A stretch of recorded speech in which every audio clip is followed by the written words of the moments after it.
Aroma kopi robusta yang pekat bercampur dengan bau tanah basah setelah hujan sore.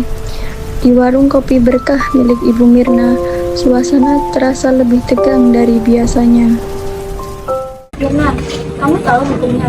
Kamu anak perempuan tunggal, dan almarhum punya 2 saudara laki-laki. Kamu adalah sebenarnya yang mereka dapat. Itu sudah hukum Allah. Tapi Bi, warung dan tanah ini, ayah sudah menghibahkannya kepadaku secara lisan sebelum beliau wafat. Beliau bilang, ini untuk jaminan hidupku dan Salma. Kita lisan tidak kuat.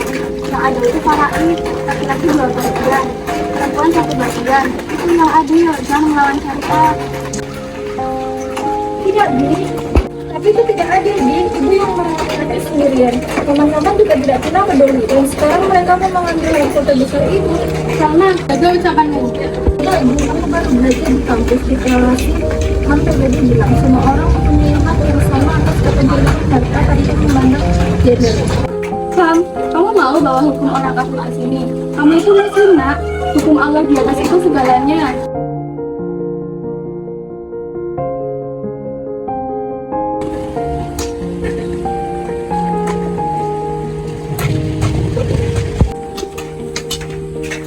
Assalamualaikum. Waalaikumsalam. Maaf Ibu, saya tidak berniat untuk ikut campur, tapi apa yang dikatakan Salma tentang HAM tadi ada benarnya. Itu menjamin hak properti. Maaf, kamu siapa? Bibi Rati. Apa yang Bibi Rati sampaikan tentang faraid itu benar. Itu ada di dalam hukum dasar Al-Quran dan tidak ada yang bisa mengubahnya. Nah, dengan itu. Tetapi Islam tidak kaku. Islam adalah keadilan.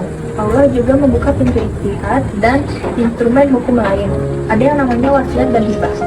Jika almarhum ayah Ibu Mirna menghibahkan warung ini saat masih sehat akal sebagai bentuk perlindungan untuk masa depan putri dan cucunya, hibah itu maka sah dan harus didahulukan sebelum pembagian waris.